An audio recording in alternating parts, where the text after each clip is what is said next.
नमस्कार दोस्तों, welcome back to Master D. Friends आज हम प्रैक्टिस करने वाले हैं। जी हाँ दोस्तों, practice makes a man perfect as I always say. So that is why आज मैं आपको पूरे टेंसेस की प्रैक्टिस करवाऊंगा। क्या करवाऊंगा? इस टेंस चार्ट के माध्यम से हमारी होने वाली है आज टेंस की प्रैक्टिस। क्या होने वाली है? टेंस की ऐसी प्रैक्टिस जिसे देखकर आपको मजा आएगा और आप अपने घर पर भी प्रैक्टिस कर सकते हैं। और मैं आपको उस तरीके से प्रैक्टिस करवाऊंगा जिस तरीके से मैंने किया था। मतलब when I was learning English, so I had also a lot of practice, so that is why the same way I am gonna teach you today. So that is why get ready to practice. जैसे बताऊंगा वैसे practice करना है, जैसे practice करूंगा वैसे copy करना है, तो बहुत अच्छी अंग्रेजी सीख जाओगे, मुझसे बेटर सीख जाओगे दोस्तों, है ना। करने से क्या नहीं होता है। तो इसीलिए इस टेंस चार्ट के माध्यम से, अच्छा ये प्रैक्टिस कब की जाती है? जब आपने टेंसेस पढ़ लिए हो। अगर आपने टेंसेस नहीं पढ़े हो तो मैंने 1 से लगाकर 12 टेंसेस होते हैं पूरे, प्रेजेंट के 4, पास्ट के 4, फ्यूचर के 4, है ना। मैंने पूरे 12 दिन तक, पिछले 12 दिन तक 12 टेंसेस आपको पढ़ाए। आप सबकी डिमांड आ रही थी, मेरे जो व्यूवर्स बोलते हैं मैं उन्हें वही करता हूँ, तो कि सर आप एक टेंस फिर से पढ़ा दो, सिस्टमेटिक टेंस पढ़ा दो। तो मैंने सिस्टमेटिक टेंस यूट्यूब पर पढ़ाए हैं। क्लास 1 से लेके पूरा indefinite, continuous, perfect, perfect continuous, past के, फिर फ्यूचर के पूरे 12 टेंसेस सिस्टमेटिक कवर करवाए हैं। आप जाके ज़रूर देखें। उसके बाद ऐसे प्रैक्टिस करनी, जब आपको एक बार टेंसेस आ जाते हैं, समझ में आ जाते हैं, आपको पूरा कंसेप्ट क्लियर हो जाता है, सारे रूल्स पता होते हैं, उसके बाद आप इस तरीके से प्रैक्टिस करेंगे। किस तरीके से? अब मैं आपको बताने वाला हूँ। तो चलिए दोस्तों शुरू करते हैं। अगर आपने वीडियो को लाइक नहीं किया है, लाइक मार दो और सब्सक्राइब तो कर ही लेते हैं। कुछ लोग होते हैं जिनको बड़ी तकलीफ होती है सब्सक्राइब करने में, वो नहीं करते हैं, वो बाद में कर देते हैं। कर दो यार। चलिए, now see guys, I have written all the helping verbs on the board. You can see there are 3 types of tenses: present, past and future, as we know that, and these tenses are very useful to speak English. अगर आपको tenses नहीं आते तो अंग्रेजी कभी नहीं बोल पाओगे। क्यों? क्योंकि टेंसेस से ही तो सेंटेंसेस बनते हैं। बाकी छोटे मोटे सेंटेंसेस तो यूट्यूब पर बहुत सारे लोग रटवा रहे हैं, रट्टा मार लो, पर ज़्यादा समय तक रट्टा नहीं चलेगा। अब देखिए करना क्या है आपको। सबसे पहली बात तो ये याद रखना है कि टेंसेस 3 प्रकार के हैं और हमें सारे प्रकार के वाक्यों को बनाते आना चाहिए, सारे प्रकार के वाक्यों को। तो सारे प्रकार के वाक्य कैसे बनाएंगे मैं आपको बताऊंगा। सबसे पहली बात तो हमें सारी हेल्पिंग वर्ब्स याद होनी चाहिए। अब अगर मुझे पता है कि भाई प्रेजेंट में इंडेफिनिट में डूडस होती है, कॉन्टिन्यूअस में इज ए मार, परफेक्ट में हैज हैव, और फिर परफेक्ट कॉन्टिन्यूअस में हैज हैव बीन। उसके बाद पास्ट में did, was, were, had been. Future में will be, will have been. Shall का इस्तेमाल नहीं करते हैं। क्यों नहीं करते हैं मैं एक बार बता चुका हूं, जाके प्रेजेंट इंडेफिनिट वाला वीडियो देख लो, पता चल जाएगा शेल क्यों हटा दिया है यहां से।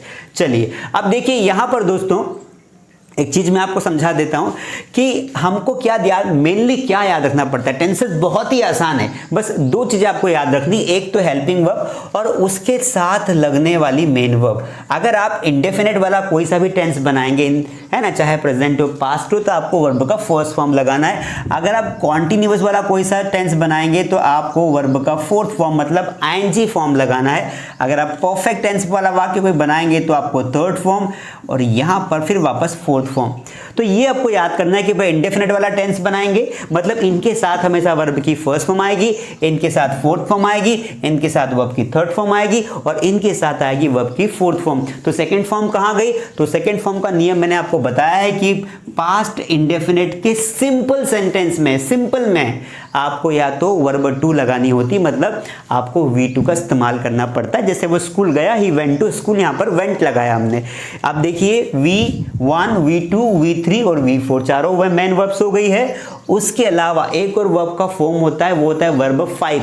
जैसे गो का गोज कर दिया, है ना, टॉक का टॉक्स कर दिया, तो उसका भी नियम है वर्ब 5 का प्रयोग हम यहां पर करते हैं। V5 V5 होता क्या है मैं आपको बता देता हूं। जैसे V1, V2, V3, V4 और V5। गो मतलब जाना, सेकेंड फॉर्म इसका क्या होता है? वेंट, थर्ड फॉर्म गोन। अभी दोनों फॉर्म वर्ब के फर्स्ट फॉर्म से बनाएंगे, ये दोनों ही फॉर्म इससे बनेंगे। तो गो, अब गो में एनजी लगा देंगे तो हो जाएगा गोइंग, और ये बन गया आपका वर्ब का फोर्थ फॉर्म जिसका इस्तेमाल हम कॉन्टिन्यूअस में करते हैं। और ये हो जाएगा गो का गोज, ईएस लगा दिया भैया हमने, क्योंकि जब आप प्रेजेंट इंडेफिनिट का टेंस में बनाएंगे ना, तो अगर सब्जेक्ट सिंगुलर है तो आपको वर्ब के साथ एस या यस लगाना है। जैसे राहुल स्कूल जाता है, राहुल सिंगुलर सब्जेक्ट है तो राहुल गोज टू स्कूल, ठीक है। वह डांस करता है, ही डांसेस, इस तरीके से। तो ये फॉर्म उसी में काम में आता है। तो ये 5 फॉर्म है आपको बनाते आना चाहिए, याद होना चाहिए। चलिए नाउ अब प्रैक्टिस कैसे करना है, आपको क्या करना है, एक टेंस लेंगे हम, उसको पहले हम उसी टेंस में क्या होता है, अब देखो एक वाक्य, पहले समझो, बात को समझने की कोशिश करो। एक सेंटेंस मैंने आपको दिया, एक कोई सा भी सेंटेंस लिया तो बहुत ही कॉमन चीजें, मतलब लॉजिक को पकड़ लोगे ना तो अभी आ जाएंगे सारे टेंसेस। जैसे मैंने कहा, मैं सिंपल सा सेंटेंस देता हूं कि मैं स्कूल जाता हूं। मैं कहां जाता हूं भैया, स्कूल जाता हूं, ठीक है। अब देखिए यहां पर इसको बनाऊंगा तो आई गो टू स्कूल, ये मैंने वाक्य लिखा।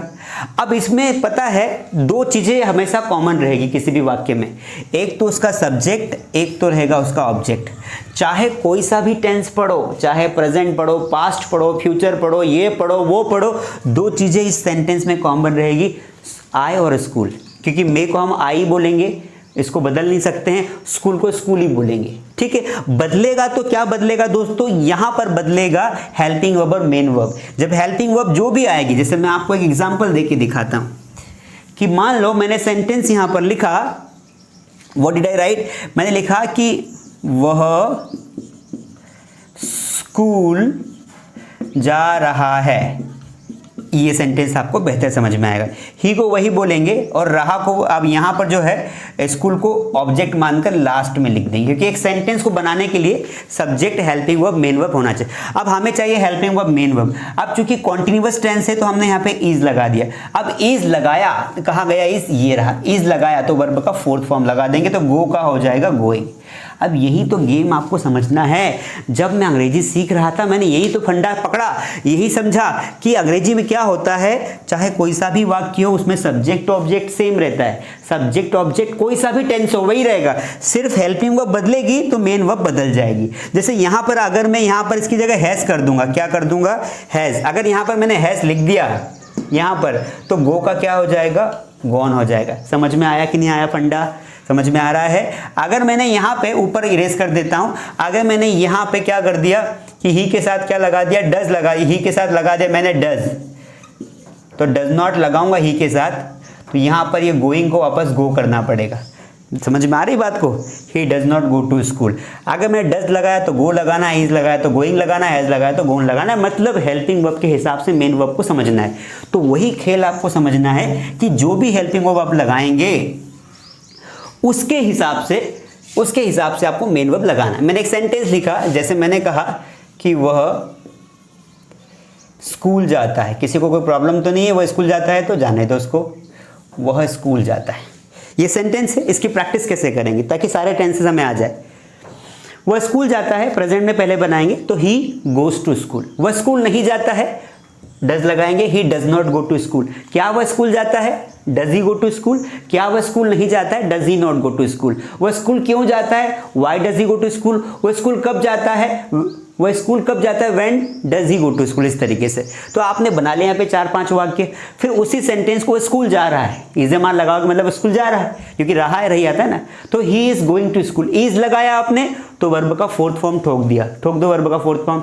ही भी वैसा ही है ना। यहां पर देखिए, यहां पर ही और स्कूल, वह स्कूल जाता है तो चीजें कॉमन रहेगी, बस यहां पर हेल्पिंग वर्ब और मेन वर्ब को आपको चेंज करना है, ये बात समझना है, ये दोनों में चेंज नहीं होगा, ठीक है। वह स्कूल जा रहा है तो ही इज लगाया तो यहाँ पे गो का गोइंग हो जाएगा, तो he is going to school. वह स्कूल नहीं जा रहा है, he is not going to school. क्या वह स्कूल जा रहा है, is he going to school. क्या वह स्कूल नहीं जा रहा है, is he not going to school. वह स्कूल क्यों जा रहा है, why is he going to school. वह स्कूल कब जा रहा है, When is he going to school? वह स्कूल कहाँ जा रहा है, Where is he going to school। इस तरीके से बनाएंगे, ठीक है। वह स्कूल जा चुका है। अब अगर आपने ही के साथ हैज लगाया तो वर्ब का थर्ड फॉर्म कर दो, क्यों, क्योंकि हैज के साथ वर्ब का थर्ड फॉर्म आता है। तो वह स्कूल जा चुका है, he has gone to school, he has gone to school। वह स्कूल नहीं जा चुका है, he has not gone to school। क्या वह स्कूल जा चुका है, has he gone to school. क्या वह स्कूल नहीं जा चुका है, has he not gone to school, has he not gone to school. School क्यों जा चुका है भाई, कहाँ है, वाई लगा दो आगे, why has he gone to school. क्यों आ जाए तो वाई लगा दो, कहाँ आ जाए तो वेयर लगा दो, कब आ जाए तो वेन लगा दो, कैसे आ जाए तो हाउ लगा दो, बस प्रैक्टिस करना है। तो देखिए इस तरीके से हमने यहाँ तक प्रैक्टिस कर ली। अब एक टाइम डाल देंगे, क्योंकि हमें पता है कि परफेक्ट कॉन्टिन्यूअस में टाइम आता है। तो वह स्कूल सुबह से जा रहा है, वह स्कूल 2 दिन से जा रहा है, 2 दिन लगा दो।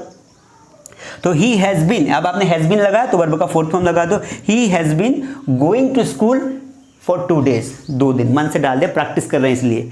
He has not been going to school for 2 days, has he been going to school for 2 days, has he not been going to school for 2 days, इस तरीके से बना दिए। तो हमने 4 बनाए, 4 4 8, 4 3 12, 4 4 16, अंग्रेजी में पढ़ो तो 4 2 8 एंड देन 12 एंड देन 16, तो 16 सेंटेंसेस हमने बना दिए। ठीक है, अब क्या करना है, वही 16 आपको यहाँ पर दोहराना है।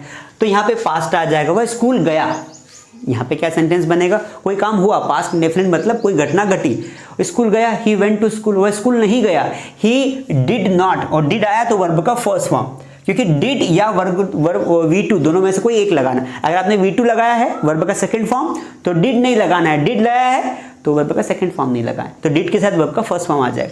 वह स्कूल गया, ही वेंट टू स्कूल, वह स्कूल नहीं गया, he did not go to school, क्या वह स्कूल गया, did he go to school, क्या वह स्कूल नहीं गया, did he not go to school. वह स्कूल जा रहा था, ही वॉज लगाया तो वापस फोर्थ फॉर्म लगा दो, he was going to school, he was not going to school, क्या वह स्कूल जा रहा था, was he going to school, क्या वह स्कूल नहीं जा रहा था, was he not going to school, वह स्कूल क्यों जा रहा था, why was he going to school, इस तरीके से बना देंगे। हैड लगा देंगे, वह स्कूल गया था या जा चुका था। ठीक है, he had gone to school, वह स्कूल नहीं गया था, he had not gone to school, क्या वह स्कूल गया था, had he gone to school, क्या वह स्कूल नहीं गया था, had he not gone to school. यहाँ पर आ जाएंगे, हमको 4 ही बनाना है। हैड बिन, वह स्कूल जा रहा था, कब से जा रहा था, अप्रैल से जा रहा था, तो ही हैड बिन लगाया तो वापस फोर्थ फॉर्म, क्योंकि हैड बिन के साथ आता है फोर्थ फॉर्म। यही तो कॉम्बिनेशन आपको याद रखना है, बाकी ये दोनों वही के वही है, इनको कुछ नहीं करना है। He had been going to school for since April लगा दो, he had not been going to school since April, had he been going to school since April, had he not been going to school since April। Future में आ जाओ, future में तो एक ही helping verb will, सबके साथ will लगा दो। वह स्कूल जाएगा, he will go to school, वो स्कूल नहीं जाएगा, he will not go to school, will not को want बोल सकते हैं। क्या वह स्कूल जाएगा, will he go to school, क्या वह स्कूल नहीं जाएगा, will he not go to school। वह स्कूल जा रहा होगा, he will be going to school, वह स्कूल नहीं जा रहा होगा, he will not be going to school। क्या वह स्कूल जा रहा होगा, will he be going to school, will he be, will, ध्यान सुनना ध्यान से, will he be going to school, क्या वह स्कूल नहीं जा रहा होगा, will he not be going to school, वह स्कूल जा चुका होगा, जल्दी चलो उसके घर कोई नहीं होगा। He will have gone to school, he will not have gone to school, will he have gone to school, will he not have gone to school. वह 2 दिन से स्कूल जा रहा होगा, he will be going to school for 2 days, he will have been going to school for 2 days, वो 2 दिन से school नहीं जा रहा होगा, 2 दिन से स्कूल नहीं जा रहा होगा। ही विल के बाद नॉट लगाना, he will not have been going to school for 2 days, क्या वह 2 दिन से स्कूल जा रहा होगा, will he been going to school for 2 days, क्या वह 2 दिन से स्कूल नहीं जा रहा होगा, will he not have been going to school for 2 days। यहाँ थोड़ी प्रॉब्लम आपको आ सकती है, क्यों, क्योंकि ये आपके लिए नया होगा। चलिए आगे देखते हैं एक बार फिर से। तो ऐसे आपको प्रैक्टिस करनी है, ऐसे प्रैक्टिस करने के बाद जो है आपको क्या करना है, आप इसको बार बार इस चीज़ को दोहराना। मैं क्या करता था, जब भी मैं फ्री होता था, गलतियां होती अभी भी होगी, मुझसे भी होती, पढ़ाते समय तो कई बार हो जाती, क्योंकि कैमरे के सामने बोलने में बहुत मिस्टेक आसान नहीं होता है दोस्तों। ठीक है, ऊपर से गर्मी होती है, तो problems are the part of life, उसके साथ बेटर करना होता है, क्योंकि लोग हमेशा आपसे बेस्ट के एक्सपेक्टेशंस रखते हैं। अब ये मैंने आपको तरीका बता दिया। अब मैंने यहाँ पे एक सेंटेंस लिया था, आप आई ले लो, मैं अंग्रेजी बोलता हूँ, ठीक है, अब उसको आप बनाएंगे। मैं अंग्रेजी बोलता हूँ तो पहले 4 यहाँ से 4 यहाँ से इस तरीके से बनाएंगे। मैं अंग्रेजी बोलता हूँ, I speak English, I do not speak English, do I speak English, do I not speak English. मैं अंग्रेजी बोल रहा हूँ, I am speak English, I am not speak English, am I speak English, am I not speak English. मैं अंग्रेजी बोल चुका हूँ, I have spoken English, I have not spoken English, have I spoken English, have I not spoken English. मैं अंग्रेजी सुबह से बोल रहा हूँ, I have been speaking English since morning, I have not been speaking English since morning, have I been speaking English since morning, have I not been speaking English since morning.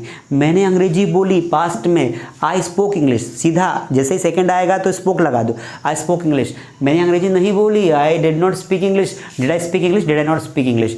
मैं अंग्रेजी बोल रहा था, I was speaking English, I was not speaking English, was I speaking English, was I not speaking English. मैं अंग्रेजी बोल चुका था, आई हैड स्पोकन इंग्लिश। मैं अंग्रेजी नहीं बोल चुका था, I had not spoken English. क्या मैं अंग्रेजी बोल चुका था, हैड आई स्पोकन इंग्लिश। क्या मैं अंग्रेजी नहीं बोल चुका था, had I not spoken English. मैं 4 दिनों से अंग्रेजी बोल रहा था, I had been speaking English for 4 days, I had not been speaking English for 4 days, had I been speaking English for 4 days, had I not been speaking English for 4 days। मैं अंग्रेजी बोलूँगा, आई विल स्पीक इंग्लिश। मैं अंग्रेजी नहीं बोलूँगा, I want speak English. क्या मैं अंग्रेजी बोलूँगा? Will I speak English? Will I not speak English? मैं अंग्रेजी बोल रहा हूँगा, I will be speaking English. I will not be speaking English, will I be speaking English? Will I not be speaking English? मैं अंग्रेजी बोल चुका हूँगा, I will have spoken English, I will not have spoken English, will I have spoken English, will I not have spoken English? मैं अंग्रेजी बोल रहा हूँगा, कब से बोल रहा हूँगा? 2 सालों से। तो I will have been speaking English for 2 years, I will not have been speaking English for 2 years, will I have been speaking English for 2 years, will I not have been speaking English for 2 years? This is the way guys। पूरे 48 sentence मैंने बोले, यहाँ से 16, यहाँ 16, यहाँ 16। आपको करना क्या है दोस्तों, आपको करना क्या है, आपको भी सेम पैटर्न फॉलो करने के बाद आपको जो है इस तरीके से बार बार, आपको अगर कहीं दिक्कत आ रही है कॉम्बिनेशन में तो आपको वापस टेंसेस पढ़ने हैं, पूरे टेंस पढ़ो, एक नहीं, जो मैंने पढ़ा है ना 12 दिन आपके लिए ही पढ़ा है, वापस फिर से पढ़ो। उसके बाद फिर टेंस की प्रैक्टिस, जब तक आप 1 मिनट में 60 सेकेंड में 48 सेंटेंस नहीं बोल देते हो। 48 मतलब 1 मिनट में 48 सेंटेंसेस बोलना है। जैसे आपने घड़ी लगानी है, वॉच, एक सेंटेंस कोई सा ले लेंगे, जैसे ले लिया आपने कि राहुल पत्र लिखता है, तो आपको ले लेंगे, वॉच लगाएंगे, फिर पूरे 16 ये बोलेंगे, 16 ये 1 मिनट 48 सेंटेंस का चैलेंज आपको एक्सेप्ट करना पड़ेगा, है ना। He writes letter, he does not write letter, does he write letter, does he not write letter, he is writing letter, he is not writing letter, is he writing letter, is he not writing letter, he is written letter, he is not written letter, इस तरीके से। तो फटाफट आपकी जबान यहाँ से यहाँ, यहाँ से यहाँ, यहाँ से यहाँ, यहाँ से आती जाएगी। और जब आपकी मास्टरी हो जाएगी ना, आप इंग्लिश टीचर बन जाओगे। क्योंकि मेरा इंटेंशन है आपको इंग्लिश सिखाना नहीं, आपको अंग्रेजी का मास्टर बनाना है। क्या है? अंग्रेजी का मास्टर बनाना, इंग्लिश का टीचर बनो। तो दोस्तों ये सारा था प्रैक्टिस का फंडा जो मैं आपको बताना चाहता था। मैंने पहले आपको चार्ट समझाया, फिर मैंने आपको 2-3 सेंटेंसेस से प्रैक्टिस करवाई, मैंने आपको तरीका बता दिया है। अब अगर मैं दिन भर भी आपके सामने अंग्रेजी बोलता रहूँगा तो मेरा डेवलपमेंट होगा, मेरी प्रैक्टिस हो जाएगी, लेकिन प्रैक्टिस आपको करनी है। तो शुरू करिए, एक सेंटेंस कोई सा भी लीजिए, उसको अलग अलग तरीके से प्रैक्टिस करिए, आपकी इंग्लिश बहुत अच्छी हो जाएगी। और ये तरीका मैं सारे फंडे जो बताता हूँ, जो मैंने खुद ने अपने ऊपर एप्लीकेबल किए हैं। मैं हिंदी मीडियम का हूँ, मैंने कैसे इंग्लिश सीखी और आज मैं लोगों को पढ़ा रहा हूँ। और आज हमारे बच्चे सिर्फ भारत से नहीं, पूरे इंडिया से हैं, तो वो भी सीख रहे हैं हमारे मास स्टडी चैनल के माध्यम से। तो जो मैंने अपने लाइफ में एप्लीकेबल जो तरीके अपनाए हैं इंग्लिश को सीखने के लिए, वही आपको सिखा रहा हूँ। अगर आप इस पैटर्न पे चलोगे तो अंग्रेजी 3 से 4 महीने में सीख सकते हैं। चलिए दोस्तों, आज के लिए इतना काफ़ी है। अगर आप हमारे ऑनलाइन कोर्सेज ज्वाइन करना चाहते हैं तो वहाँ पर भी आपको ऐसे ही धांसू चीज़ें मिलेगी, सिस्टमेटिक लेक्चर्स मिलेंगे। डिस्क्रिप्शन में नंबर दिया हुआ है, कॉल करके आप कोर्स के बारे में जानकारी ले सकते हैं। Thank you so much for watching today's class. Thank you.